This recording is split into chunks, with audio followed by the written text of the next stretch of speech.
તો મિત્રો હવે જોઈએ કુલમનો નિયમ. તો આપણે જોયું કે એક વિદ્યુત ભાર એ બીજા વિદ્યુત ભાર ઉપર બળ લગાડે છે. તો હવે આ બળનું મૂલ્ય શું હોઈ શકે અને બળ કઈ દિશામાં લાગતું હોય છે? તો કુલમ નામના વૈજ્ઞાનિકે અનેક પ્રયોગોને અંતે એ બળનું મૂલ્ય નક્કી કર્યું કે બે બિંદુવત વિદ્યુત ભારો વચ્ચે લાગતા બળનું માન અથવા તો મૂલ્ય એ બે વિદ્યુત ભારોના માનના ગુણાકારના સમપ્રમાણમાં અને તેમની વચ્ચેના અંતરના વર્ગના વ્યસ્ત પ્રમાણમાં હોય છે. અને આ બળ એ બંને વિદ્યુત ભારોને જોડતી રેખા ઉપર લાગતું હોય છે. તો આપણે લખી શકીએ કે આ વિદ્યુતીય બળ ચલે છે Q1 Q2 નું માન અને ચલે છે 1/r². તો આને આપણે લખી શકીએ F ચલે છે માનાંકમાં Q1 Q2/r². અહીંયા સમપ્રમાણતાનો અચળાંક K લેવામાં આવે છે, જેને કુલમ્બનો અચળાંક કહે છે. F બરાબર K માનાંકમાં Q1 Q2/r², જ્યાં K નું મૂલ્ય છે 9 × 10⁹ ન્યૂટન મીટર સ્ક્વેર પર કુલમ્બ સ્ક્વેર. બરોબર?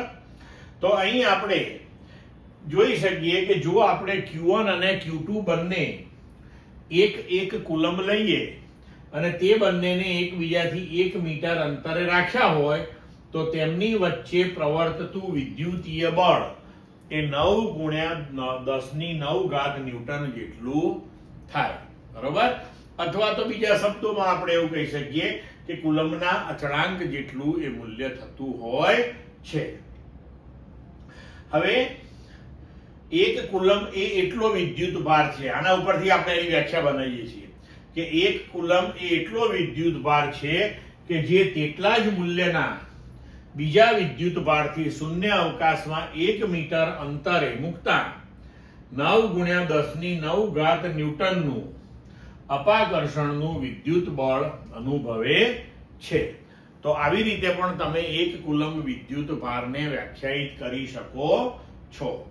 હવે K જે છે એને સરળતા ખાતર K બરાબર 1/4πε0 તરીકે પણ લેવામાં આવે છે, જ્યાં ε0 જે છે એ શૂન્ય અવકાશની પારગમ્યતા એટલે કે એની પરમિટિવિટી છે. તો કુલમ્બનો નિયમ આપણે લખી શકીએ F બરાબર 1/4πε0 માનાંકમાં Q1 Q2/r². હવે ε0 એ મુક્ત અવકાશનો પરાવૈદ્યુતાંક એટલે કે પરમિટિવિટી છે. તો પરાવૈદ્યુતાંક કે પરમિટિવિટી એ માધ્યમ વિદ્યુત ક્ષેત્રને જે રિસ્પોન્સ કરે છે એનું માપ છે. બરોબર? હવે SI એકમમાં તેનું મૂલ્ય 8.854 × 10⁻12 કુલમ્બ સ્ક્વેર પર ન્યૂટન મીટર સ્ક્વેર છે. આને આપણે 8.9 × 10⁻12 પણ લખતા હોઈએ છીએ. બરોબર છે? પણ આ મૂલ્ય આપણે એનું લઈએ છીએ. હવે જો બે વિદ્યુત ભારો કોઈ માધ્યમમાં હોય તો શૂન્ય અવકાશમાં હોય, જો બે વિદ્યુત ભારો એટલે કે બે વિદ્યુત ભારોની વચ્ચેનું માધ્યમ એ શૂન્ય અવકાશ હોય તો આપણે અહીંયા શૂન્ય અવકાશનો પરાવૈદ્યુતાંક લીધો. હવે જો બે વિદ્યુત ભારોની વચ્ચે કોઈ માધ્યમ હોય, ધારો કે બંને વિદ્યુત ભારને આપણે પાણીમાં ડુબાડી દીધા, તો બે વિદ્યુત ભારની વચ્ચે પાણી થઈ ગયું. તો હવે માધ્યમ તરીકે પાણી છે, તો પછી તમારે પરાવૈદ્યુતાંક કોનો લેવો પડે? એ જે તે માધ્યમનો લેવો પડે. તો એક કિસ્સાની અંદર તમે બે વિદ્યુત ભારો વચ્ચે લાગતું બળ F માધ્યમમાં એટલે કે મીડિયમમાં બરાબર 1/4πε માનાંકમાં Q1 Q2/r², જ્યાં એપ્સાઇલોન જે છે એ જે તે માધ્યમનો પરાવૈદ્યુતાંક છે. હવે જો માધ્યમનો પરાવૈદ્યુતાંક અને શૂન્ય અવકાશના પરાવૈદ્યુતાંકનો ગુણોત્તર લઈએ તો તે આપણને માધ્યમનો સાપેક્ષ પરાવૈદ્યુતાંક આપે છે, જેને એપ્સાઇલોન r એટલે કે રિલેટિવ પરમિટિવિટી એવી રીતે પણ રજૂ કરાય છે. આ ગુણોત્તરને માધ્યમનો ડાઇલેક્ટ્રિક અચળાંક પણ કહે છે. અહીંયા ધ્યાન રાખજો કે આ કુલમ્બ અચળાંક જે છે એ સ્મોલ k લખાય છે અને માધ્યમનો ડાઇલેક્ટ્રિક અચળાંક જે છે એ કેપિટલ K લખાય છે. એટલે આ ધ્યાનમાં રાખજો મિત્રો. હવે અહીંયા આપણે એપ્સાઇલોન બરાબર એપ્સાઇલોન 0k લખી શકીએ. તો આ મૂલ્ય જો આપણે આ સમીકરણની અંદર મૂકી દઈએ તો આપણે લખી શકીએ 1/4 પાઈ epsilon 0k q1 q2 upon r². પણ તમે જુઓ કે આ ભાગ જે છે 1/4 પાઈ epsilon 0 q1 q2 upon r², એ તો બે વિદ્યુત ભારો વચ્ચે શૂન્ય અવકાશમાંનું બળ છે. તો આપણે લખી શકીએ એને F, તો કે Fm બરાબર F/k.